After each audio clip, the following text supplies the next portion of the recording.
Subscribe now and press the bell icon. Never miss an update. Welcome to our YouTube channel.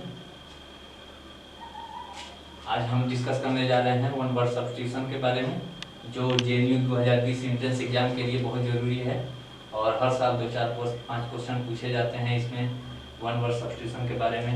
तो आइए देखते हैं definition है words that are used in place of a group of words to denote a person on object place state और mind of profession etc। तो one word substitution जैसे कि नाम से ही मालूम है कि कई शब्दों को जोड़कर एक शब्द बनाया जाता है। तो पहला हम आते हैं इलिटरेट पे, पहला नंबर। तो इलिटरेट का ये है कि a person who can neither read nor right. तो जो इसका ओरिजिनल मीनिंग है इलिटरेट का अनपढ़ होता है।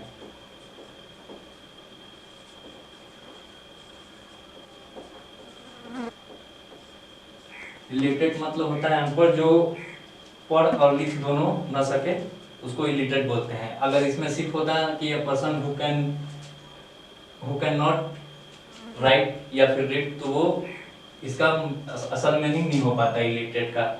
तो इलिटरेट का अनपढ़ यहाँ माने हो जाता है कि जो पढ़ा लिखा ना हो, और लिटरेट मतलब होता है पढ़ा लिखा। और दूसरे पे आते हैं हम है कंटेम्पोररी। कंटेम्पोररी का मतलब होता है हिंदी में समकालीन या फिर आधुनिक भी कहा जाता है। तो एग्जाम में ये क्वेश्चन इस तरीके से पूछा जाएगा, जैसे कोई किसी राजा के समकालीन कोई उस वक्त का बहुत इम्पोर्टेंट कवि होता है, या जो लिखने वाले होते हैं कविता, या जो कविता पढ़ते हैं राजाओं के समय में जो मशहूर होते हैं, तो उनके लिए ये कभी कभी यूज किया जाता है। या फिर आप अखबारों में देखते होंगे कंटेम्पोररी, या फिर आप हिस्ट्री के नाम से भी देखते हैं कंटेम्प्रेरी हिस्ट्री या कुछ है।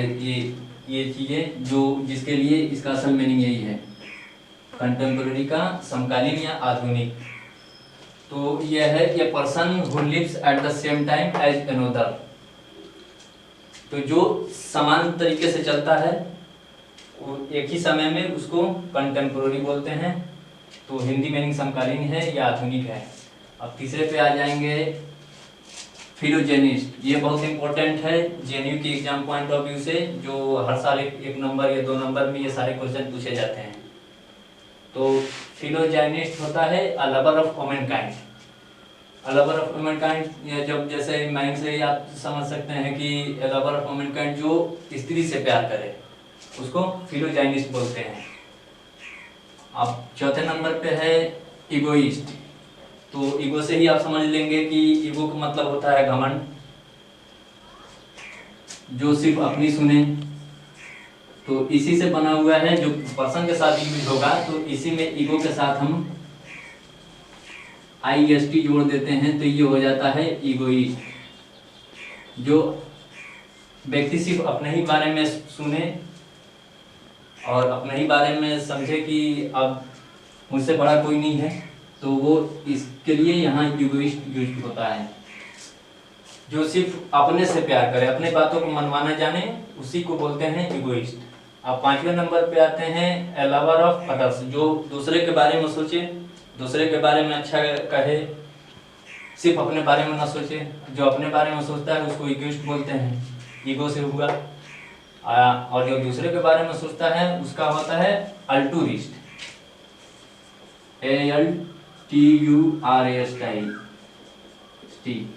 अल्टूरिस्ट। जो सबके बारे में सोचे समझे, समाज के बारे में सोचे समझे, समाज के अच्छे कामों में उसकी भागीदारी हो, उसको अल्टूरिस्ट बोलते हैं। तो 5 हम लोग समझ लिए। अब छठा है a person who loves his on country. तो हर जगह आप न्यूज़पेपर में देखते हैं कि पैट्रियट शब्द का इस्तेमाल होता है। पैट्रियट मतलब होता है देशभक्त।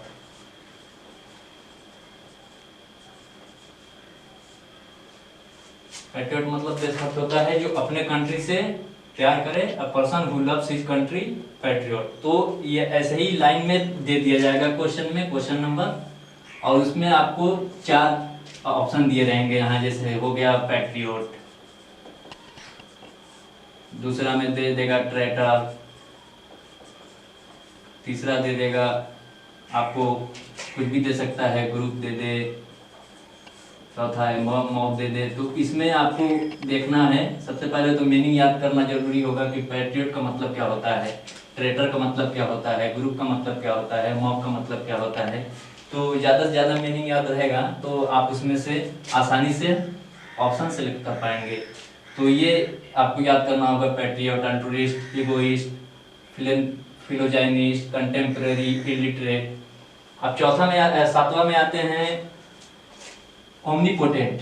ओमनीपोटेंट क्या होता है? One who is all powerful, जो सारे तरीके से सर्वशक्तिमान हो, सक्षम हो, उसको हम ओमनीपोटेंट बोलते हैं। पोटेंट शब्द आया है पोटेंशियल से। पोटेंशियल मतलब होता है शक्ति, ताकत। तो ये शब्द यहाँ पोटेंशियल से ये पोटेंट लाया गया और इसी ओमनी में इसको ऐड करेंगे तो omnipotent means a person who is all powerful. तो ये ओमनीपोटेंट का मतलब होता है कि जो सब तरीकों से पावरफुल हो, one who is all powerful. अब 8वां पे आता है one who knows everything, omniscient. तो ओमनिशिएंट, OMNISCIENT,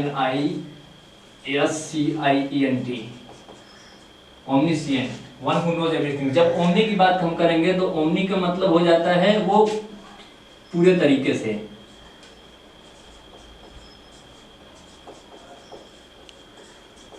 जैसे यहाँ एक ओमनीपोटेंट आया था, तो यहाँ भी ओमनीपोटेंट लगा तो ओमनीपोटेंट लगा देते हैं, तो यहाँ पूरे तरीके से ये ओमनीपोटेंट पूरे तरीके से सर्वशक्तिमान हो जाता है। उसी तरह हम यहाँ ओमनिशिएंट लगाते हैं तो पूरे तरीके से ये क्या हो जाता है, सारा तरीके का ये जानकार हो जाता है। ओमनिशिएंट हर चीज के बारे में जानना, जैसे हिंदी में लोग बोलते हैं हरपन वाला, जिसको हर गुण मालूम हो, वही हिंदी में इंग्लिश में ओमनिशिएंट हो जाता है।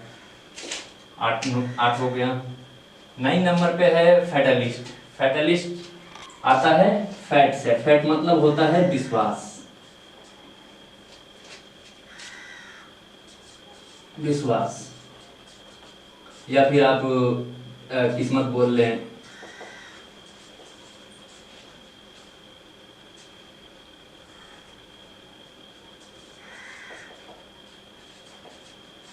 फैट मतलब होता है विश्वास। अब फैटलिस्ट मतलब जो सिर्फ किस्मत पे भरोसा करे, काम ना करे, सिर्फ किस्मत पे भरोसा करे, यानी कि one who believes in fate, सिर्फ किस्मत पे ही भरोसा करे, उसको बोलेंगे हम फैटलिस्ट। यानी कि सिर्फ विश्वास करे कि हाँ हो जाएगा, करे कुछ ना। और एक्वेटिक आता है। एक्वा मतलब होता है पानी, यहाँ से आया हुआ है। तो एक्वा मतलब पानी हो गया। जैसे हम हिंदी में बोलते हैं जलीय जीव, तो एक्वा तो हो गया पानी, जल। और जब हम यहाँ TIC लगा दे रहे हैं तो ये एक्वेटिक हो गया, यानी कि जलीय। Animals which live in water, तो यहाँ जो एनिमल्स, जीव, मछली जो भी होगा वो वाटर में रहेगा, तो उसके लिए हम यहाँ एक्वेटिक का यूज करते हैं। जैसे एक्वागार्ड हो गया, तो वो पानी के जब जो हम बोतल खरीदते हैं तो उस पर हमेशा लिखा रहता है एक्वागार्ड। तो ये सब वहीं से, उसी से लिया गया है। तो मछली और जो समुद्र में या सब और सब पानी में, तालाबों में रहने वाली चीज़ रहते हैं, उसको हम एक्वेटिक बोलते हैं। Animals which live in aquatic. तो फ्रेंड्स, आज का टॉपिक खत्म हुआ और नेक्स्ट टॉपिक हम दूसरे वीडियो में बनाएंगे। और हमने आपके लिए टेस्ट सीरीज तैयार किया हुआ है और नोट्स तैयार किया हुआ है, जो 20 अप्रैल को आपको प्रोवाइड कराया जाएगा। इसका लिंक आपको डिस्क्रिप्शन में मिल जाएगा। और सब्सक्राइब कीजिए और हमसे जुड़िए, ताकि आपको अपडेट्स मिलते रहें और आपकी बेटर प्रिपरेशन हो सके।